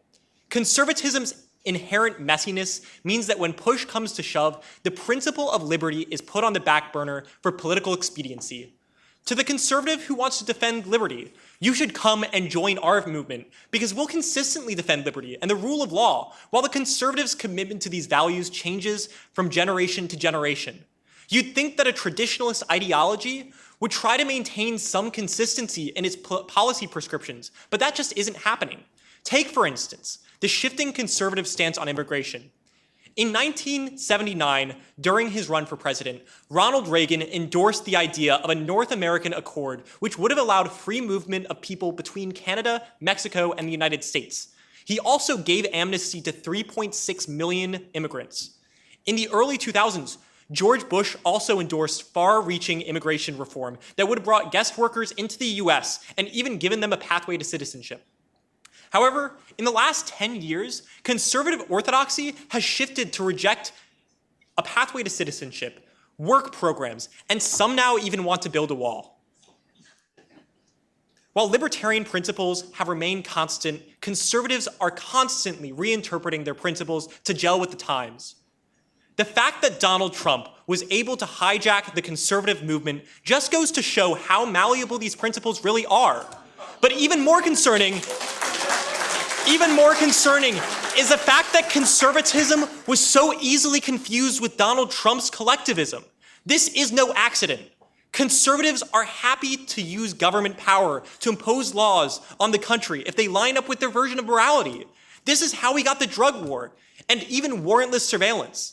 If you believe in individualism, conservative just isn't the right political philosophy for you. But to the conservatives who value tradition and community, this sort of policymaking shouldn't make sense either. First, conservatives are supposed to believe that government action is ineffective at best and harmful at worst. Libertarians know this idea is pretty much always valid, but for some strange reason, conservatives have gotten it into their head that it doesn't apply to social issues and foreign policy. Second, when conservatives leave political office, they leave behind expanded powers that they used for their own political purposes. Those powers are open to the taking to those who are not sympathetic to conservative or libertarian policymaking. By accepting the idea that the use of state power is legitimate, conservatives can end up allowing the left to run roughshod over their way of life if they lose a single election. Finally, conservatives often end up undermining the civil society and family values that they care so much about. As part of the drug war, they've locked up low-income and minority men, breaking up families and vulnerable communities. Conservatives have created a whole new generation of fatherless children and mothers dependent on the welfare state. This situation is exactly the one the conservatives have lamented for the past 30 years. Unlike conservatism, libertarianism is a political philosophy that isn't affected by the changing of the times and values the same principles from one year to the next. We'll always fight for liberty regardless of what is expedient at any given moment. If you're on the fence, I think the choice shouldn't be too hard. Libertarianism is the unwavering defender of a freer, closer, and happier society.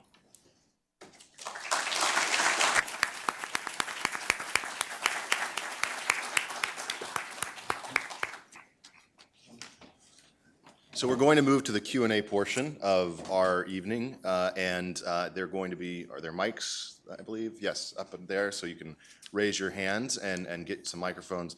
I'm actually going to use the moderator's prerogative to make a question to the libertarians just to start, which is, I'd like to hear your response to the conservatives' example, in the sense that we live in a nation now where 1 in 7 Americans are in a state where assisted suicide is legal.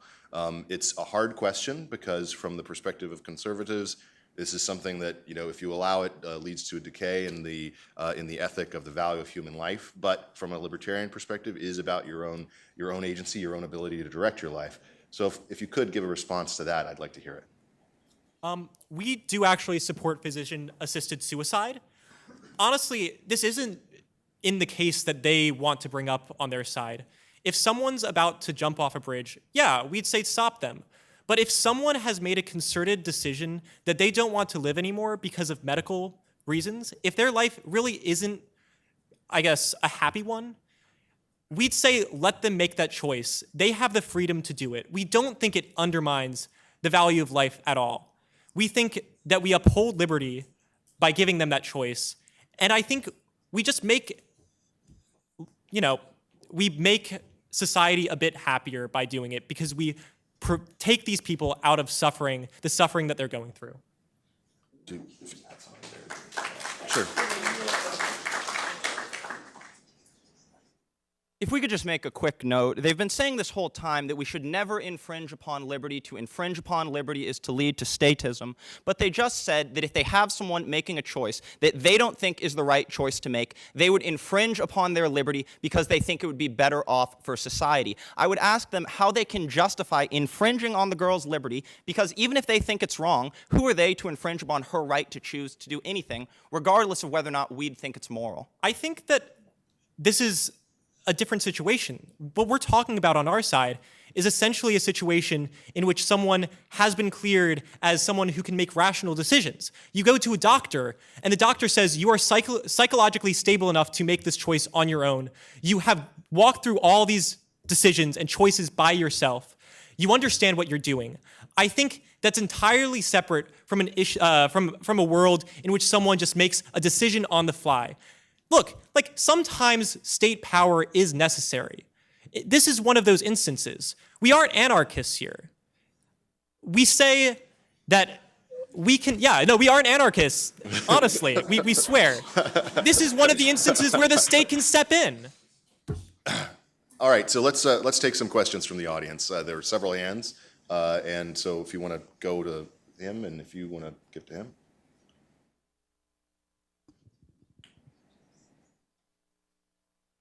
100 years ago, 125 years ago, people came here, they wanted to become Americans.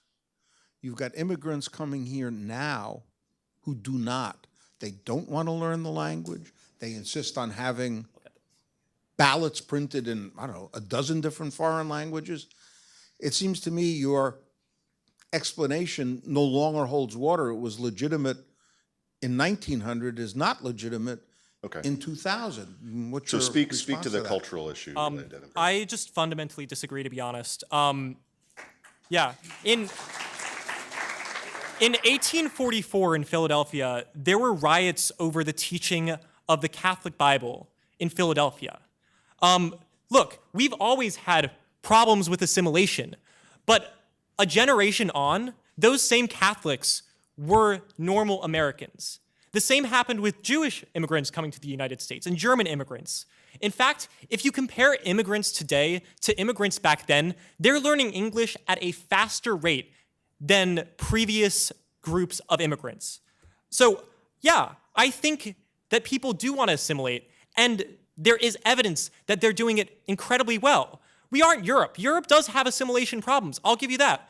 But the way that we interact with our immigrants enables them to assimilate. We get them to work very quickly by basically taking away or not giving out welfare, by walling it off. So they, if they come here, have to work. They can't just live in their own communities. They have to make friends with Americans. I think that's really important because it means within a generation or two, you have people who fundamentally identify as American and not their original ethnic identity. I'd like to take a question for the Conservatives if someone has one. Can you take it up to him?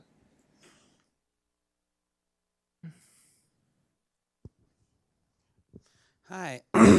Hi, you said, quote, something that we have to recognize is that we have enemies in this world, but why do you think they are our enemies, though? I mean, when you talk about, don't you think it has something to do with our own foreign intervention? That one of the reasons 9/11 happened was because we had troops in the Holy Land, because we give $3 billion a year to Israel, that we engage in all these sanctions that kill hundreds of thousands of children. Don't you think that has something to do with the fact that we have enemies in this world? And you brought up China and Russia, that they might, take over, but don't you think they have their own economic problems that they worry about, that this is kind of fear-mongering in order to get... Let's keep the questions brief so everybody can get a chance. You get the gist. No, thank you for a question. It's a very fair question. We do think that our interactions in the world do shape the way other people view us. And we're not trying to defend any type of nation building. They keep trying to pin us to Bush or even Trump. Neither of us are Bush or Trump.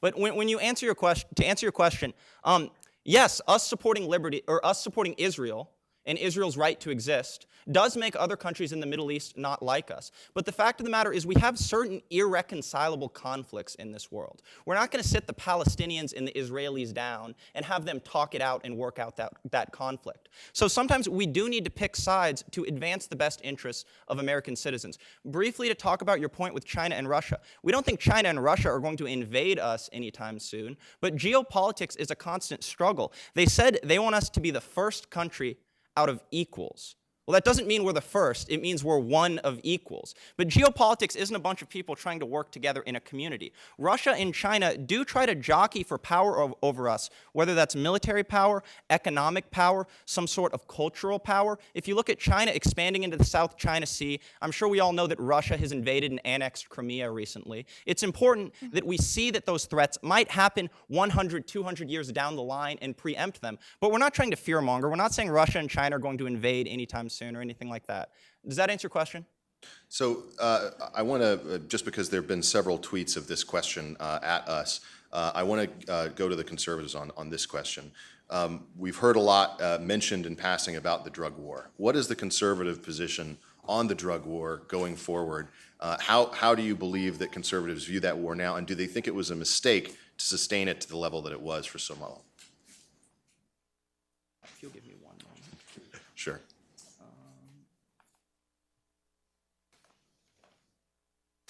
We certainly have issues with the way the drug war was conducted. We're not going to sit here and pretend that the war on drugs was perfect or that it didn't have ways it could have been drastically improved. That's obvious to anyone who's researched the history of it.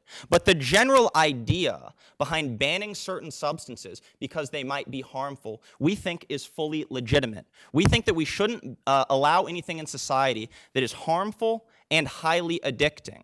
If you look at the crack cocaine epidemic in the 80s and 90s, the other side said when they were talking about why y'all should be libertarians, that we engage in policies that harm low-income minority individuals inside the inner city. The fact of the matter is that legalizing things like crack cocaine harms those people even more. When crack cocaine was widespread in the inner city in the 80s and 90s, the homicide rate among young black males in the inner city, some of the most disadvantaged members of our society, increased by 60% in a few years. So we think that if something can be proven to be safe and sufficiently non-addicting, then it can be legal. The literature is split on marijuana. I have a study right here that shows that when teenagers start using marijuana as a teen, by the time they're an adult, they've lost on average 8 IQ points. Now, there have also been studies that have shown that there are some health benefits to marijuana. But the conservative position is to say that unless there is some sort of scientific consensus that this is safe, we shouldn't legalize it. But going beyond marijuana, we think that there are very, very strong, irrefutable reasons to ban things like hard drugs, crack cocaine, and heroin. So we like the general idea of the drug war, but certainly the way it was implemented was pretty awful. Let's give a response from the Libertarians.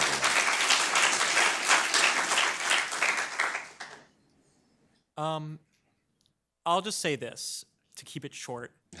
Yes, maybe crack cocaine deaths have gone down. But if you think that's solving the problem, I think you're very mistaken. If you look at the number of heroin deaths happening in the United States right now, it's appalling. And that's because of the drug war. Simply because we've forced people who are using some drugs to use other drugs instead that are in some cases even more dangerous. We think that when you prevent people from doing a drug that's safe, maybe marijuana, let's say, you drive them into harder drugs that are gonna maybe eventually kill them through overdose. I just don't think that that's a tenable position that they're taking. Look, what happened with the 1920s, what happened with alcohol prohibition, we should have learned our lesson then. Prohibition doesn't work. It only makes the problem worse. Let's take another question right here in the front. Yes, I'm Russell King, retired federal employee. Right now there's a federal policy that's trying to be imposed on the states with Barack Obama's blessing concerning transgender, and it's policies concerning bathroom policy, locker room policy, and I believe gender integration to sports. And recently, the NBA has boycotted Charlotte, North Carolina, because North Carolina fought back. The North Carolina governor and legislator opposed these policies. Yes. Could you discuss these policies in terms of, 1, transgender rights, 2, privacy, 3, fairness and safety and integration? I think we get the gist of your question. 4, Thank you. What's the role of federal government as opposed to the local government? We get the, yes. So I'd like to actually hear from both sides on this. So conservatives? I just want to say something briefly, then I'm going to turn it over to him because he knows more about this than me. But one of the key objections we have to the transgender movement that's happened in society is it presupposes that there's this inherent mental difference between men and women that is separate from their biology. You know, we believe that men and women are equal mentally. They're capable of the same things. To say otherwise is sexist. So if an individual is arguing that they're a man in a woman's body, they're saying they have a man's brain, they're saying that there's some sort of inherent difference, some significant mental difference between men and women, and we think that's sexist. To get into the more legal aspects of it, though, I'm going to turn it over to my partner. Yeah, thank you. It's a fantastic question. So I think what first needs to be analyzed, so I am from North Carolina, and my state representative, I hope he's watching, actually wrote that piece of legislation. So the interesting thing here is this. So if you take a look at Loretta Lynch's letter that was sent to my governor a couple months ago, that letter delineates a couple of key provisions of the 1964 Civil Rights Act. Those provisions are, I believe it's Title VII and Title IX, which invoke the sex clause in that law. So the issue is this, is that at the time, the idea of sex is understood to be biologically different between a male and a female. Now what's happened, though, is that with the evolution of the word gender in society since 1964, we've come to accept that, yes, sex means this, 2 different sexes, and then gender can mean other things. So the law specifically says sex. So it's actually a contradiction on the left to say that, well, this somehow can justify transgender bathrooms when the very word gender is actually not in the law. So from a legal standpoint, this doesn't make any sense whatsoever. So let's move down and take a look at the issue of privacy. I think this is the most severe issue. There was a testimony that I saw not long ago of a woman in North Carolina who had been previously raped and went into the women's restroom, and there was a male in the women's restroom, and made her extraordinarily uncomfortable. I think it is unjust, not only that, but I also think it is cruel to allow a male to go into a female's bathroom to encounter somebody that had been raped and put them through that kind of trauma. I feel that that's something that we shouldn't tolerate. So I think there's another tenet to this which is really important, which is the next kind of face of this debate, which is the military face of this debate. I have a little brother, my best friend in the world. He goes to West Point. And one of the things that's affecting them right now is in the Army, they're making it so that the like transgender people can go in the Army as well, and there's restroom issues, physical fitness issues, all other kinds of things that tie into this. So I'd say the problem is more far-reaching than just our state and public organizations and facilities. It actually creeps into national defense, creeps into personal privacy, and ultimately it creeps into the culture of the American spirit. Thank you. So I'd love to hear a response from the Libertarians as well. And particularly on the idea whether there should be a different policy based on public and private distinctions here. Absolutely. So one of the questions that was asked was about the federal government's role. The federal government should have no role. This is obvious. This has been delineated in the Constitution. We know what the federal government should have a jurisdiction in, and it's clearly not gender or sex issues. Going down, so basically it's not our job, and it's certainly not the conservatives' job to attempt to enter the mindset of a transgender individual and decide whether it's worthy that they can change or they can identify as someone as a different sex, perhaps, than they were born with. I think this is absolutely ridiculous, and it's certainly not an issue that we're going to solve here. But I guess they are going to attempt to do this. And again, the government should... But again, so we're going to try to keep the government out of this as much as possible. So a lot of the issues that you see brought to the table are of bathrooms. There's this huge boycott Target movement, I believe, a couple months ago, and this was all from a private corporation. I think that it's, and the conservatives should agree with this, individuals should have the right to assert their own values in their businesses, in their associations. So I think that Target was free to do this. I think that private corporations are free to do this. Looking at the more public schooling issue. Now, libertarians might not support public school, but even if they were to support public school, I think that this should be done on a case-by-case basis, very individual. I don't think that we should have sweeping policies. I think that this would, that this case-by-case, it's extremely rare that issues even arise. And if we are to do this case-by-case basis, I think that we would have more justice for the individual who is transgendered and also more acceptance and consideration for them in that community. So I think that's really what needs to be done. All right. Timothy. I have a question for the conservatives. On diplomacy and foreign policy, you said it should be thought of as a poker game. Richard Nixon and Henry Kissinger thought of the madman theory very much in that term. If you look at the declassified document record, tons of references to that. How can you advocate for something that not only proved to be a failure because it didn't get any concessions from the North Vietnamese, but was also used to justify the bombing of Laos and Cambodia? Could you clarify briefly what you mean by the madman theory? Yeah, he said that he wanted to convince the other side, the communists, that he was crazy enough to, direct quote, push all of his chips into the pot. And he hoped that by acting crazy, it would facilitate either Moscow or Beijing to put pressure on Hanoi at the negotiating table in Paris. And like I said, tons of references to this poker analogy, and it proved to be historically bankrupt. Yeah, I'd agree. In Vietnam, the policy that was pursued was certainly less than optimal. We certainly were overly invested at the time, and we weren't going about achieving our objectives in the most optimal way. But I would return to talk about the end of the Cold War with the Soviet Union. You had Ronald Reagan, a great conservative hero, engage in a massive arms buildup throughout his whole presidency. He engaged in this arms race with the Soviet Union to build up the military to the strongest point it had ever been. When the Soviets had deployed missiles to Cuba to threaten the American homeland, he didn't try to negotiate with them without anything to back it up. He moved missiles into Ukraine and missile defense units into Ukraine to show that he could offset force with force. And then once he had shown that he had force to back up his negotiations, then he went to the negotiation table. So I agree with you. In Vietnam, the policy was certainly less than optimal. But when you look at the way that the Cold War was able to be ended without a single shot being fired against Russian troops, the way we were able to do that is because we were able to offset force with force to compel negotiations and allow us to force a cultural shift in addition to a diplomatic shift in our relations with the Soviet Union. If the U.S. didn't have a strong military in when we were fighting the Soviets in the Cold War, then we believe that Gorbachev would never have been allowed to come to power because the Russians wouldn't have thought it was necessary to elect a reformer in the Soviet Union. And then we might still be fighting them today. I want to give the libertarians a chance to. Hey. Look, it's easy to critique things like Vietnam and Iraq in hindsight as a conservative, but these decisions look a lot more compelling when you're the person who's actually making them. Okay, I want to get some folks who are in the back. So we only have a couple more questions. Let's get one of these folks over here.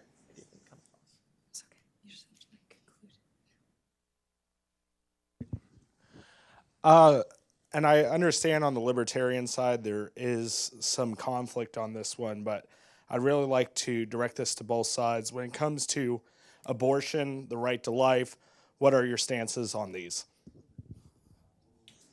Who wants to go first? Well, Go ahead. sure. Okay. I think this is a really hard issue, and I think that it doesn't have an obvious answer. I think that the conservatives will try to say that there is an obvious answer, and I think that a lot of people across this country struggle with this issue in a more direct way than I can ever imagine. I think that libertarians are torn for a lot of reasons on this issue, based on the defense of liberty of the child and the woman. I personally am pro-life, although I don't believe that I speak for all libertarians on this. It's important here to respect individuals' rights to privacy, their rights to dignity, and their rights to do what they wish without the bureaucratic, ridiculous government coming in. And in Indiana, there was actually this policy that stated that you could not abort your child if the child had some kind of mental handicap. If it was determined that the child had some kind of mental handicap, you were not allowed to abort this child. And this is extremely personal choice, and it took the government right into that doctor's office with that woman, and it made them make the personal choice that I think should be reserved for the woman in that case, because I think that the government is often too brute and too overbearing to make this kind of personal choice. Thank you. Go ahead. So first of all, to be clear, the conservative argument here is the constitutional argument here. So the framers say that we are to secure the blessings of liberty to ourselves and our posterity. So what is posterity? It's securing the blessings of liberty thereunto. The point here is this. When you have an unborn fetus, what you have is the potential to be a human being. That is the only thing in the world, in the universe, that will become a human being. The only thing. The conservative position here is that we should protect that thing. Now let's take a look at history too, because this is no new idea. James Wilson, one of the most famous attorneys at the time of the American founding, wrote in Lectures on Law that, quote, "In the contemplation of law, life begins when the infant is first able to stir in the womb. By this law, the life is protected not only from immediate destruction, but from every degree of actual violence, and in some cases from every degree of danger," end quote. Hear those words. What we essentially are saying here is this. When our Constitution was framed, the mentality at the time was that we would protect all life, life from conception until natural death. So this is the premier argument here, is that, a lot of people will say, well, there's the instance of rape and incest and problems like that. In the position here, conservatives are conflicted on this issue. I will say that one of the more popular positions is that two wrongs simply don't make a right on this particular issue. And the right of the child to live does not supposedly come in conflict with the right of a woman to abort the child. And so it's actually interesting. If you take a look at the right to the woman to abort the child in Roe versus Wade, Justice Black's opinion actually reads quite like a medical journal, and at one point says, raising a child can be very stressful. I'm sure many of the parents in the audience would agree. This is not a reason to support abortion. This is not a reason to support killing another person. And this is ultimately a reason to justify the conservative and the founding protection of life from conception until natural death. Thank you all. So we only have time for one more question, but I have to insist we've had an entire group of men ask questions, and I'd like to hear one. Hey, there we go, in the back. Can we get a microphone to her, please? No offense, those were all good questions, but this is a more diverse group than that, so. Don't worry about it. So let's make it more diverse. I don't care who answers. Do Black Lives Matter? They absolutely do. Black Lives Matter. Thank you. Yeah, we actually wanted to make that a topic, but it didn't work out, sadly. So no, can I try to turn that into a question that's a little bit bigger?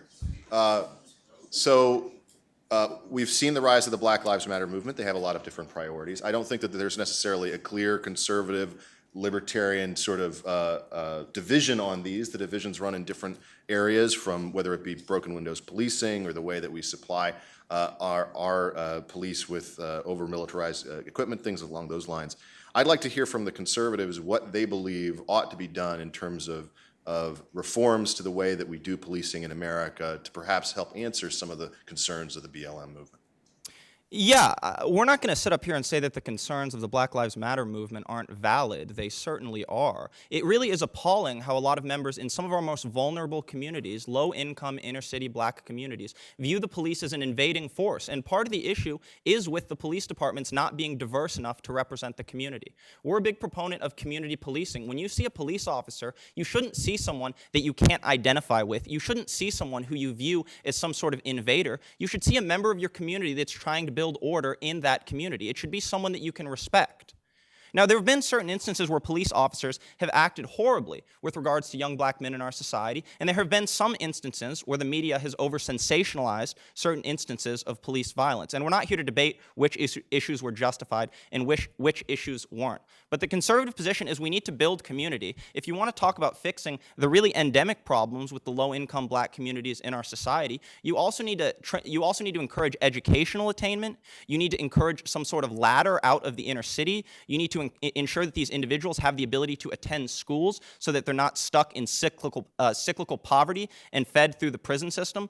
But we do think the concerns of black Americans in our country that say that they feel like the police are unjustly treating them are valid. But we might disagree about how best to assuage those concerns. We think we need to build community, and we need to encourage individuals to be able to see the police force as someone that's not some invading force, but someone in their community who's trying to ensure order and fix the same problems they want to fix. If I could just tack one point quickly onto the end of that, I think it's important that whether we're law enforcement or whether we're African Americans in a low-income community or a predominantly black community, I think it's important to remember not to invoke a part-to-whole fallacy. Not all cops are bad. Not all people of color are bad.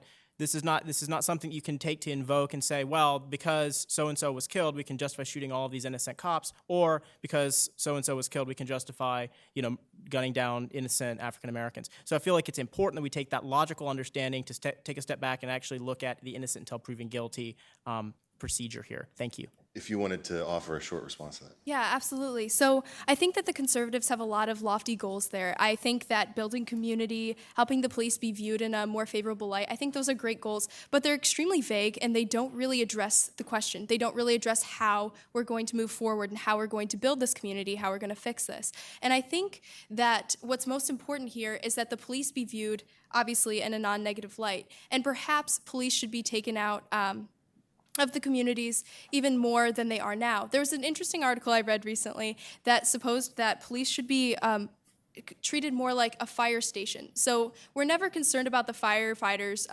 perhaps damaging certain property. We're never concerned about firefighters not coming when they're supposed to come via 911 call. So really, we should use police officers to enforce what's the most important thing to libertarians, our rights to life, liberty, pursuit of happiness. And if we see someone infringing on those rights, that's what's most important, and that's when we need the police.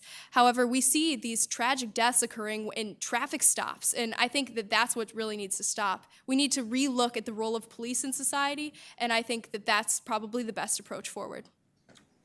So we're going to conclude with 5-minute statements from both sides. The conservatives will go first.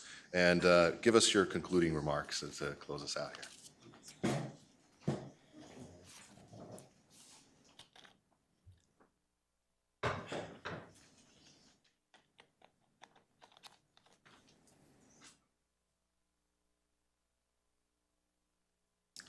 Proudly displayed upon the Department of the Army emblem are the words, "This we'll defend."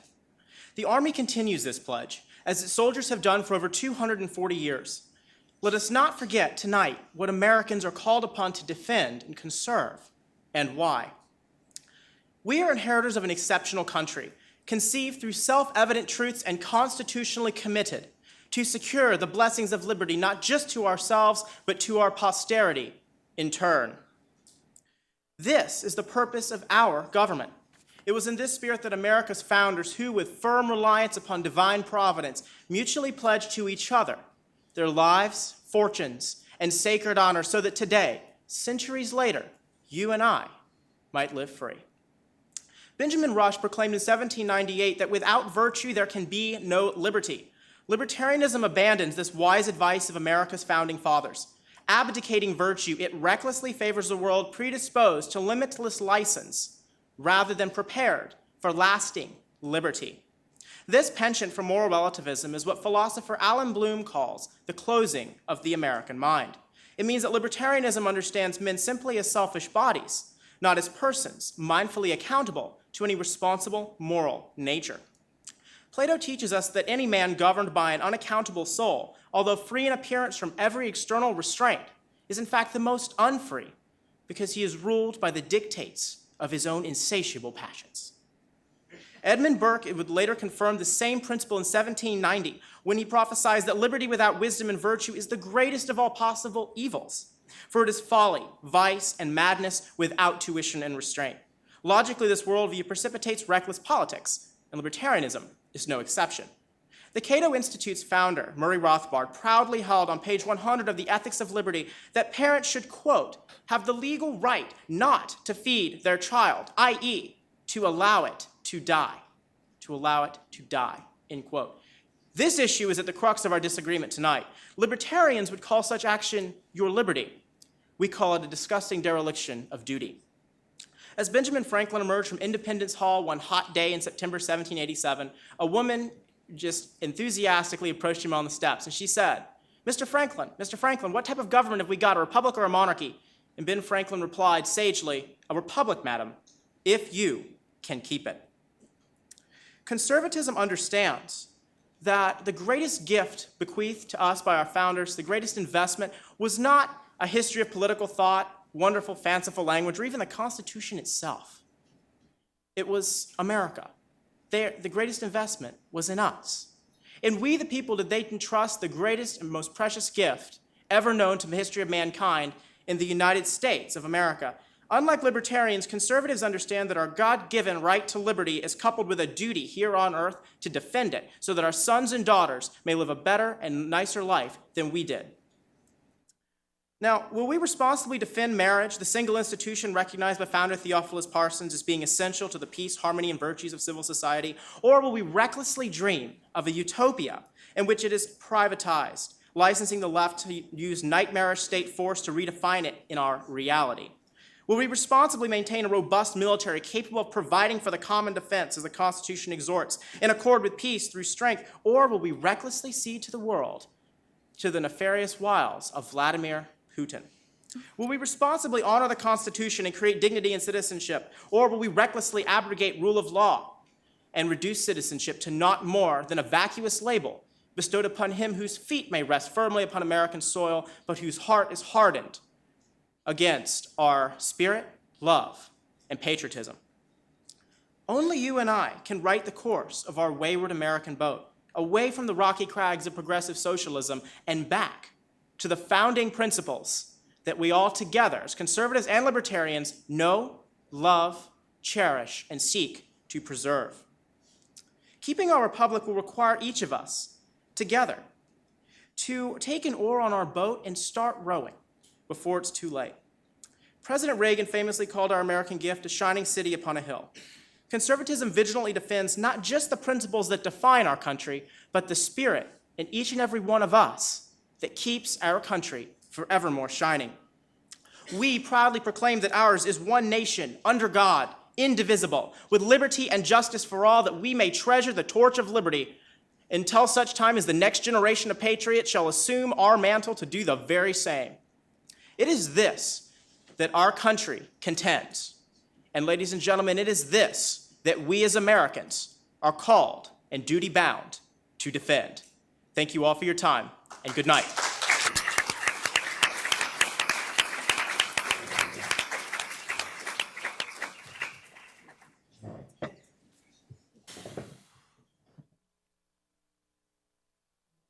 Tonight, you've all had a lot thrown at you.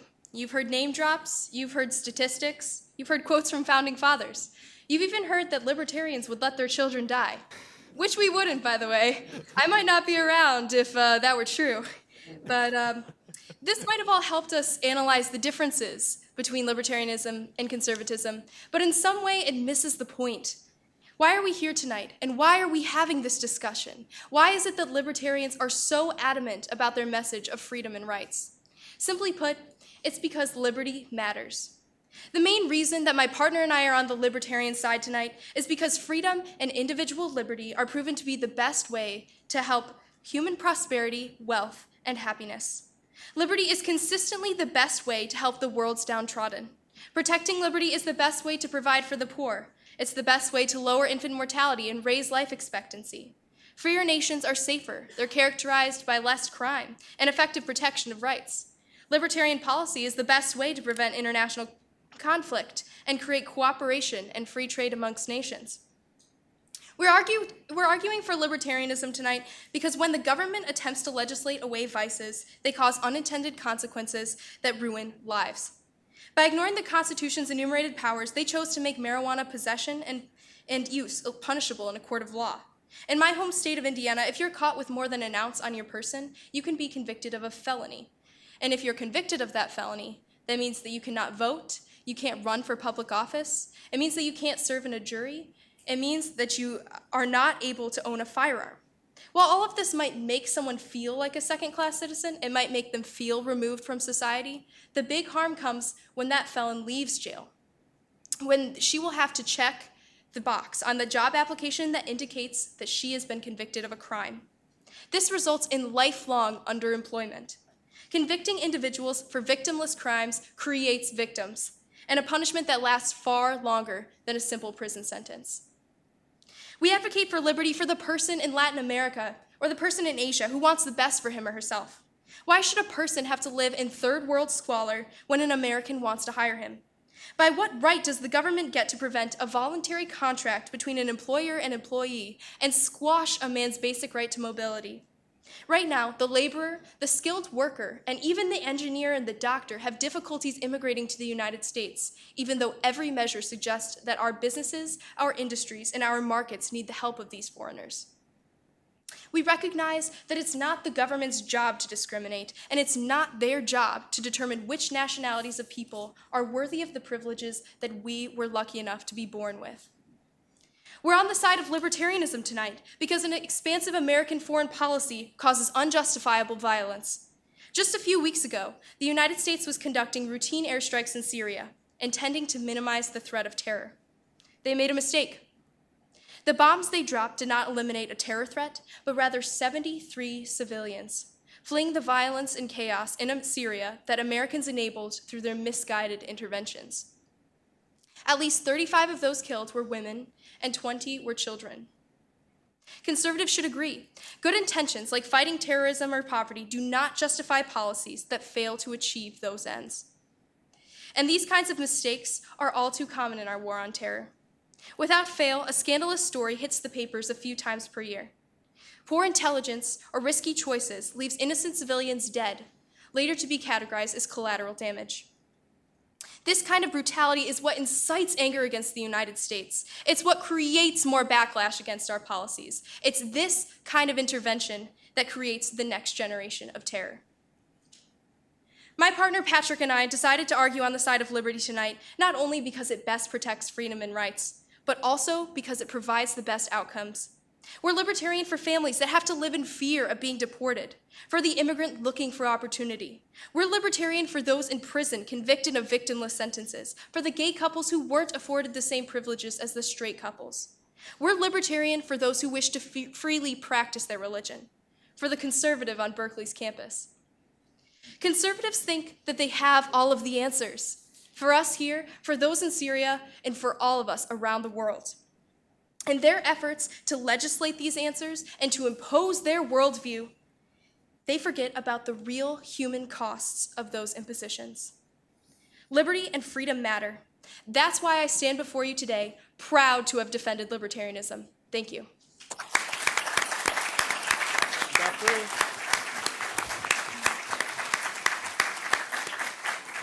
I want to thank you all for coming. I want to thank again the Cato Institute and the Heritage Foundation. Mark, I'll ask you to come up here in just a minute. But thank you so much for a respectful and intelligent debate. Let's have another round of applause.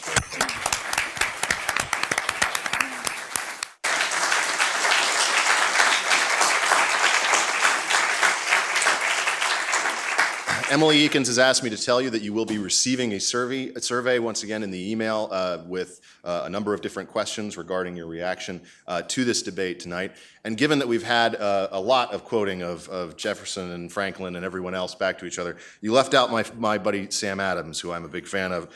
He said, "If ever a time should come when vain and aspiring men or women shall possess the highest seats in government, our country will stand in need of experienced patriots to prevent its ruin." I think we've heard tonight from a group of 4 experienced patriots, experienced beyond their age.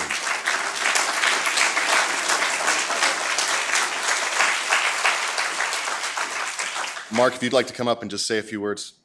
Thanks.